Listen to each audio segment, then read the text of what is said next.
Boa noite. Boa noite.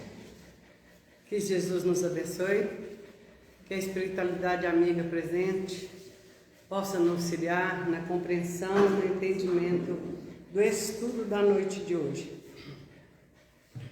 E para a nossa reflexão da noite, foi escolhido o capítulo 26 do livro Boa Nova, um livro psicografado pelo nosso Chico Xavier, e o espírito é Humberto de Campos. E é um dos primeiros livros de quando o Chico começa a sua missão, vamos dizer assim, literária, né? A sua missão de trazer à luz os ensinos dos espíritos. Boa Nova é um deles, de conteúdo riquíssimo e entendimento. Vale a pena a gente ter, sim, como livro de cabeceira, como livro para nos inspirar, para nos auxiliar e refletir na nossa vida, no nosso dia a dia. Então nós vamos falar da negação de Pedro. Pedro, um dos mais velhos discípulos do Cristo, do Mestre Jesus, era, como todos sabemos, pescador, era rude, era ignorante em suas atitudes, no dizer assim. Ele, quando achava, ele é muito justo, mas quando achava que algo estava errado, ele brigava e ficava bravo e expunha o seu ponto de vista. E ele foi um dos escolhidos por Jesus para o seu ministério, chamado Simão Pedro. E a negação de Pedro às vezes nos deixa apreensivos, né? E pensando, mas como assim? Ele, o seu discípulo número 1, amigo íntimo de Jesus, Jesus dormia na casa dele, Jesus se alimentava na casa de Pedro. O primeiro evangelho no lar foi feito na casa de Pedro. Então, um amigo muito próximo de Jesus, muito próximo, que aprendeu com Jesus o tempo inteiro. E ele amava Jesus. E buscava fazer o melhor que ele podia. Mas perfeito não era, e Jesus sabia disso, né? Então, a história é muito bonita. E essa lição, ela nos traz três lições de Jesus. Jesus como mestre que sabemos que é. Nós que estudamos a doutrina espírita, devemos deixar de lembrar daquele Jesus pregado lá na cruz, aquele Jesus sofredor. Os espíritos nos falam que nós temos que descer Jesus da cruz, imaginá-lo caminhando entre nós, e também deixar de achar que Jesus é o santo milagreiro que nós aprendemos a conhecer. Jesus não faz milagre algum. Jesus não veio nos salvar de maneira alguma. Aceitar Jesus, acreditar em sangue de Jesus não quer dizer que seremos salvos. Jesus veio como mestre que era, o único título que ele aceitou, veio nos ensinar a ser salvos. Ponto. É isso que ele veio fazer. Ele veio dar as diretrizes, ele ensinou. Só porque ele quer, eu vou te salvar, não, ele não podia e não faria isso, e não fará nunca. O trabalho de salvação é individual, é interior, é de cada um.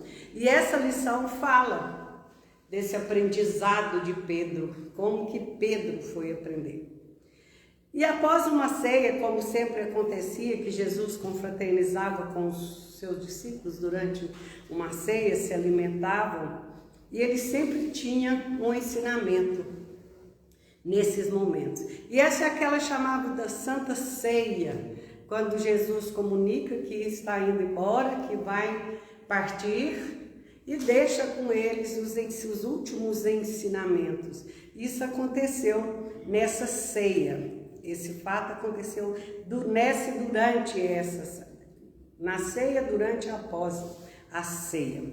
E Humberto de Campos nos conta que terminado, na verdade, Humberto de Campos, né, trabalha esse texto para nós. Isso está lá em João.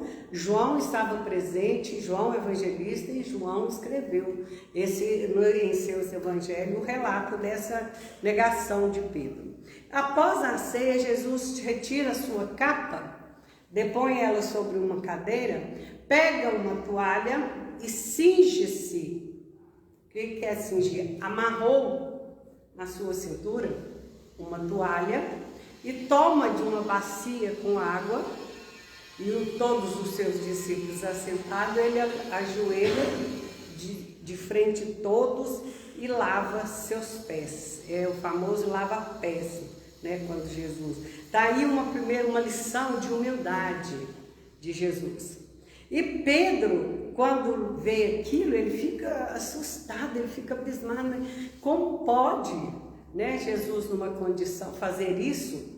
Ele retira a túnica, e quando ele coloca a toalha em sua cintura, ele abraça a condição de escravos, porque os escravos da época era comum, lá onde eles viviam, um lugar de muita poeira, muito pó, e os convidados da casa, os donos da casa, quando seus convidados chegavam, vinham os escravos com bacias de água e lavavam os pés dos seus hóspedes, com recepção, com amor, com carinho, querendo dizer, você é bem recebido na minha casa. E lavava os pés para trazer descanso, porque os pés muito sujos, empoeirados, incomodava, e isso era hábito entre eles. E Jesus faz esse trabalho de escravo, que um escravo fazia. E quando ele se aproxima, todos os discípulos aceitaram, deixaram Jesus lavar os pés, e quando ele chega perto de Pedro, Pedro fala para ele assim: Senhor, nunca me lavarás os pés, jamais me lavarás os pés. Os meus companheiros estão sendo injustos, deixando que o Senhor tome essa posição de escravo para lavar os nossos pés. E quando ele diz isso com muita reprovação, ele olha para os seus amigos, para os discípulos, de cara brava, de cara feia. E Jesus responde para ele: Pedro, se não deixares que eu lave seus pés, não compartilharás comigo, não estás comigo. E não queira ser melhor do que os seus irmãos em nenhuma circunstância da vida. Em momento algum, queira ser melhor do que os outros. Você não é melhor porque você não me dá permissão para lavar seus pés. Os seus companheiros aceitaram humildemente. Por que, Pedro, você? Não queira, Pedro, e eu te asseguro que sem o meu auxílio não participará com meu espírito das alegrias supremas da redenção. Ou seja, sem os meus ensinamentos, Pedro. Então me ouve e aceite o momento, aceite a lição, aprenda, Pedro. Jesus serenamente conversa com Pedro, mas mesmo assim, Pedro ainda fica revoltado com aquela situação. E um outro momento da lição é sobre a prisão de Jesus, depois sobre o seu julgamento e, por fim, a negação de Pedro. E Jesus falando a Pedro nesse momento, ele fala para ele: silencie os seus anseios, te aquiete, Pedro. Te acalme, Pedro, e aprenda comigo. Jesus sempre, né, dizendo: aprenda comigo que sou manso e humilde de coração. E terminado de lavar os pés, Jesus volta para a mesa onde todos estavam, terminando a ceia, e fica meditando gravemente, silenciosamente, dando a entender que ele devassava o futuro espiritual dele e de todo mundo. E se volta para eles e diz: aproxima-se a hora do meu último testemunho. Sei que vós estareis dispersados neste momento, mas é natural, pois ainda não estáis preparados senão para aprender. Aí Jesus deixa claro que ele sabia que todos fugiriam, que no momento supremo, o momento mais difícil, todos sairiam de perto, todos teriam medo e fugiriam. Mas ele continuou: porém, antes que eu parta, quero deixar-vos um novo mandamento.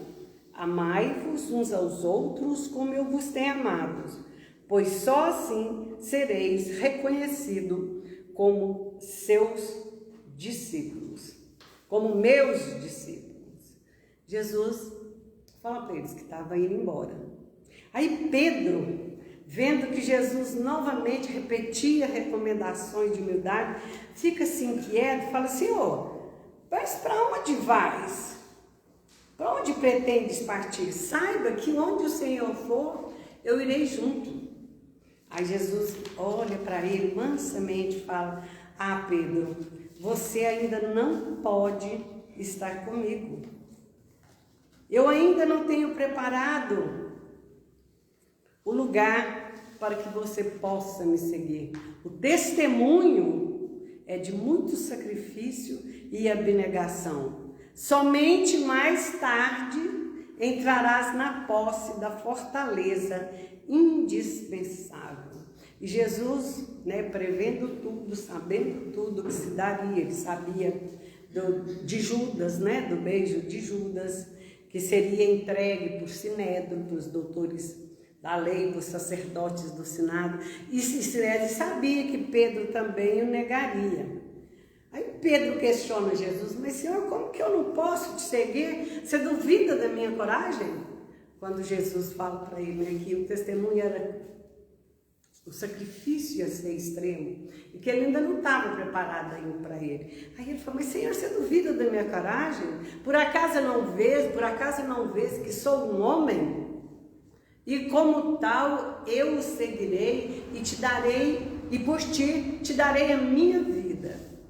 E Jesus sorri a Pedro e diz: Pedro, ainda precisa de mais ensinamentos. A experiência te ensinará. Em verdade, Pedro, te afirmo que esta noite, antes que o galo cante, me negarás por 3 vezes. Aí Pedro fala: Senhor, mas julga-me assim? Tão insensato, tão ingrato? Acreditas que eu farei isso contigo? Que te negarei? Acreditas, Senhor? E Jesus fala: calma teu coração, Pedro. Você precisa muito aprender ainda. Você vai aprender ainda. Ainda não é momento. Aí Pedro: não, mas Senhor, eu vos amo, Senhor, e estarei contigo onde quer que estiver. E Pedro, afoito com aquela sua maneira, ele era grandalhão, um homem muito grande, muito forte, e ele impunha sua voz: Senhor, eu estarei contigo, não me julgues um ingrato, não me julgues que te negarei. E ele fala: Pedro, eu não estou te julgando e não te acho ingrato ou indiferente aos meus ensinos, mas vai aprender ainda hoje que o que é o homem no mundo, que o homem no mundo é mais frágil que perverso. Ele conhecia Pedro, ele conhecia o amor de Pedro por ele, mas ele sabia também que Pedro fraquejaria, que Pedro não ia dar conta do testemunho que seria terrível, que todos nós sabemos que é a crucificação. E assim Jesus continua com eles o resto da noite e sai para o jardim, para o frescor da noite, fazia muito calor, e Jesus sai com eles para o jardim. E neste momento, aproxima-se a comissão do Sinédrio, dos sacerdotes da lei, que buscavam meios de julgar Jesus, de matar Jesus, mas pelas leis da época eles precisavam de uma acusação contundente para matar Jesus. Mas vai Judas e querendo ajudar, achando que estava ajudando, porque na verdade Judas não é esse traidor que nós aprendemos a conhecer. Não é esse traidor. Jesus sabia da índole de Judas. Jesus também amava Judas. Judas achava que, fazendo um acordo com o Sinédrio de entregar Jesus, quando Jesus chegasse lá no julgamento, Jesus ia reagir.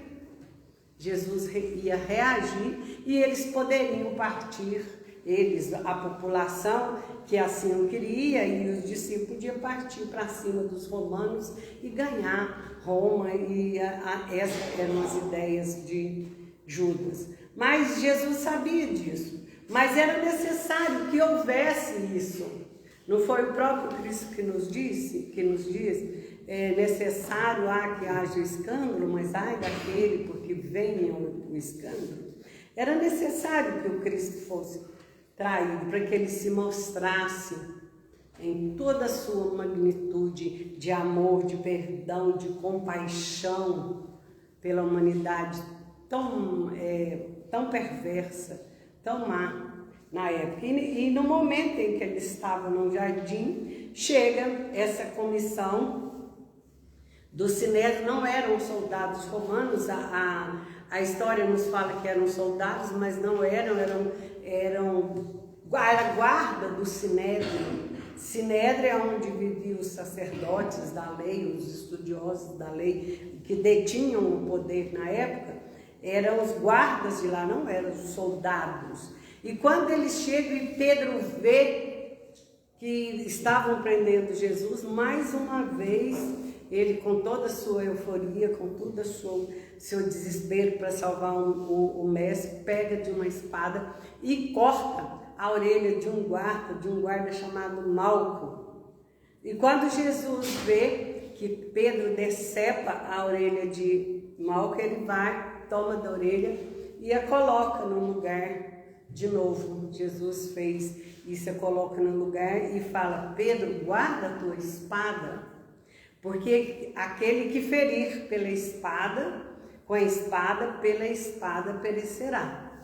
Ou seja, quando ferimos alguém, seja com uma arma, seja com palavras, seja com depreciação, seja com calúnia, qualquer que seja o motivo e qualquer que seja a ação usada, da mesma maneira, aquilo voltará para nós um dia. É a lei de ação e reação. Tudo que eu faço, tudo que eu emito, tudo que eu jogo de mim, seja pensamentos, sejam palavras, vai, mas volta para mim, de uma maneira ou de outra. Isso é lei. É uma lei natural, é uma lei divina. Jesus ensina, dá mais esse ensinamento para Pedro. Acalma-te, serena-te. Não adianta, a contenda, a briga, a luta não nos leva a nada. Não nos leva a nada. E Jesus silenciosamente aceita a prisão, é preso, é algemado, é preso e é conduzido para o Sinédrio. Quando os discípulos vêm aqui, todo mundo corre. Todo mundo sai correndo, fala: nossa, nós vamos ser presos. Se o mestre foi preso, e nós? O que vai nos suceder? Todo mundo corre, mas fica junto Pedro e João. E Pedro e João, à distância, começam a seguir aquela guarda que leva o mestre com eles, de longe também. De longe eles começam a seguir. Isso já era noite, já se fazia noite. E João, quando toma, passa o susto do momento, ele pensa: preciso estar com Maria, a nossa Mãe Santíssima, preciso avisá-la do que aconteceu com o mestre, preciso ampará-la, neste momento. Vou voltar a Betânia, vou comunicar-me com ela e vou ficar com ela, vou cuidar dela, né? Então, por isso que a gente entende porque que Jesus deu a João o cuidado da sua mãe, porque ele conhecia João também, ele sabia dos sentimentos de João. Como até hoje Jesus nos conhece intimamente. A espiritualidade superior nos ensina que Deus só cria a vida, o Espírito, a vida e as leis. Deus cria. Mundos físicos, planeta, tudo que é físico, ele entrega na mão dos seus auxiliares, dos cristos, como a Jesus ele entregou a construção, a formação do planeta Terra. Tudo que temos na Terra, tudo que vemos foi idealizado por Jesus com a permissão de Deus. Esse corpo humano que nós temos, olhos, boca, nariz, 2 braços, 2 pernas, foi Jesus que desenhou essa anatomia. Ele que assim o quis. Deus criou o espírito, a vida, que anima esses corpos, mas Jesus, como co-criador da vida, ele cria tudo do que existe no planeta. Ele é o nosso Cristo, a condição de Cristo. Não existe só Jesus Cristo, só um Cristo. Lá no livro Coração do Mundo, Pátria do Evangelho, nos é relatado que existe nos planos superiores uma comunidade de espíritos puros, da qual Jesus é membro. Então é um lugar, é uma morada de espíritos superiores do quilate do Cristo, que são também Cristos. Jesus, Cristo, indicando que ele é um espírito puro, um espírito superior. Então, o universo inteiro, outros mundos, outros planetas, há o seu Cristo, co-criador, que cuida como Jesus cuida da gente, como um irmão mais velho. O pai veio, chega, Jesus, você vai cuidar, você vai criar e cuidar o planeta Terra, você vai cuidar a humanidade, os seres que lá eu vou colocar. E assim Jesus o fez. Então Jesus conhece a nossa intimidade. Ele é co-criador da nossa vida. Ele participou com Deus da nossa criação. Então ele conhecia a intimidade de todos os seus discípulos. Por isso que quando ele entrega Maria para João, ele sabia do amor filial que existia no coração de João. E João vai cuidar de Maria e Pedro segue de longe e chega até o pátio do Sinédrio. E quando ele chega lá no pé, havia uma multidão, porque naquela época um prisioneiro que ia ser condenado à forca, à crucificação, era um espetáculo para o povo.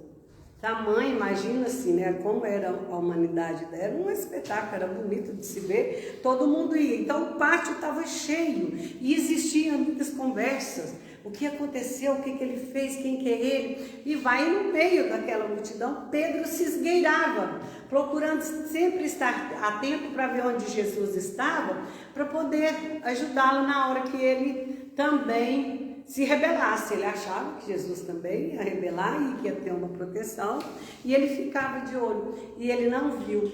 E quando ele estava no meio daquele povo, uma serva do Sinédrio, daquela casa, passa perto dele e fala assim, e o reconhece, fala para ele, não és tu um dos companheiros desse homem? E o pescador refletiu, e Pedro refletiu, pensou bastante, falou assim, você está enganada, não sou eu. E ela vai embora e ele fala assim, não, aí ele recomeça a refletir, não, mas eu tenho que falar assim mesmo, eu não posso me deixar ser preso, porque eu tenho minha família para cuidar, eu tenho os meus amigos para direcionar, Jesus me pediu que eu conduzisse os seus discípulos, que eu cuidasse da sua igreja, e eu tenho a minha família para cuidar, e eu não posso ser preso também. Eu não posso falar quem eu sou, eu não posso assumir que sou um discípulo dele, senão eu vou ser preso. E ele, com aquilo, isso acontece com a gente no nosso dia a dia, né? A gente faz uma coisa errada, mas vê justificativo em tudo, aí abaixa a guarda, não, eu estou certo, não precisa preocupar. No primeiro momento, Pedro pensou assim, e continuava lá olhando, quando de repente alguém começa a servir vinho para aquela multidão que estava lá. Aí um chega perto dele e fala assim, você veio socorrer seu mestre? Ele fala, que mestre? Você está enganado, em momento algum eu fui discípulo desse homem. Discípulo quer dizer aluno, né? Aluno. Em momento algum eu fui, não. Eu não sou um discípulo dele, eu não conheço, eu não sei quem ele é.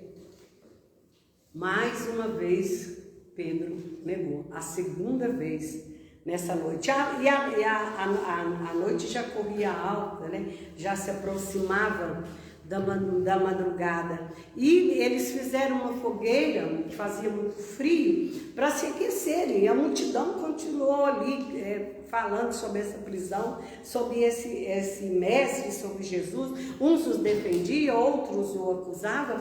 E Pedro sentado, quietinho, só observando e prestando atenção. Quando ele estava lá no meio, perto dessa fogueira, alguém fala assim, e este é um discípulo dele também, ele o seguia.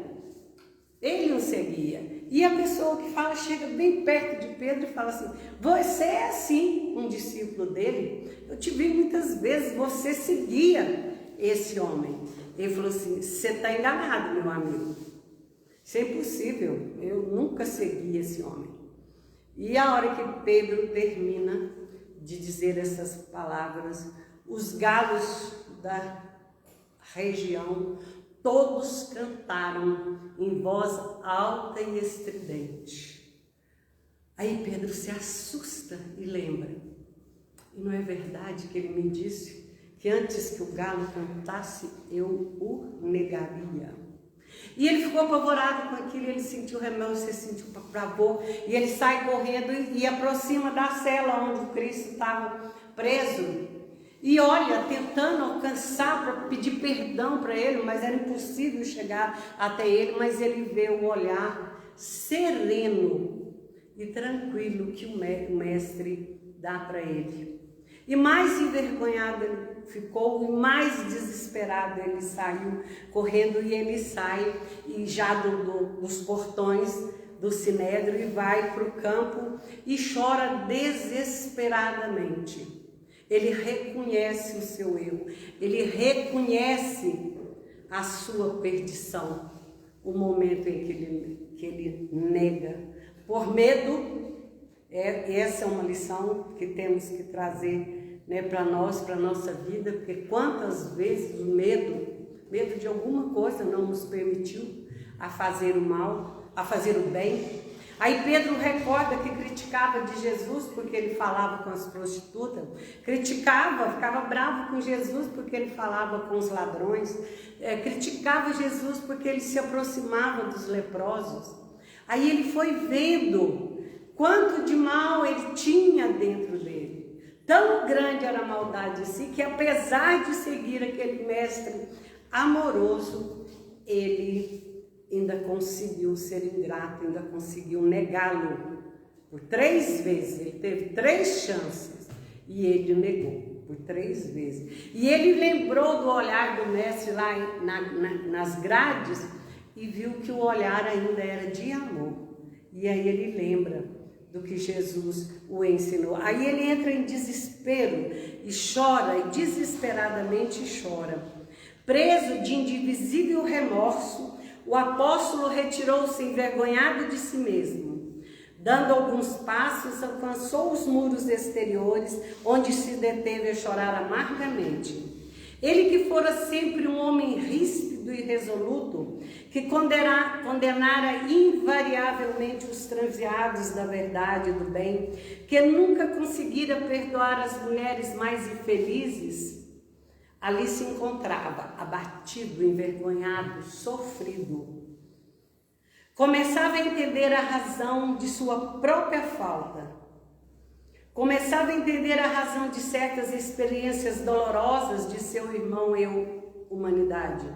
Em seu espírito, como se desabrochava uma fonte de novas considerações pelos infortunados na vida. Desejava ansiosamente ajoelhar-se ante o Mestre e suplicar-lhe perdão pela falta cometida. E entre lágrimas, com seus olhos nublados de tanta lágrima, eis que ele tem uma visão, que ele vê Jesus se aproximando dele, com aquele sorriso manso, com aquele olhar sereno, com aquele olhar de amor. E ele cai no chão e pede: Senhor, perdoai-me. E quando ele ia dar explicações a Jesus, a visão se desfez. Neste instante, nada mais viu. Na confusão de seus angustiados pensamentos, a lua enfeitava de luz as vielas desoladas. Foi aí que o antigo pescador refletiu mais austeramente, lembrando as advertências amigas de Jesus, quando lhe dizia: Pedro, o homem no mundo é mais frágil do que perverso. Às vezes a gente deixa de fazer o bem por fragilidade, como aconteceu com Pedro. De medo das consequências do que poderia acontecer, ele nega Jesus, de medo de ser preso. E vamos trazer para a nossa reflexão quantas vezes no nosso dia a dia, na nossa vida, estamos negando a Jesus, negando os seus ensinamentos. E qualquer situação que tivermos dúvidas se estamos certo ou errado, devemos nos perguntar: o que Jesus faria no meu lugar? E colocar em ação o que Jesus fez. E Pedro, levantando dali, busca sua família, traz para Jerusalém e vai para Roma, encontra-se com Paulo de Tarso. E Paulo, vendo o desespero isso já depois de tempos, de Pedro, o ajuda a encaminhar.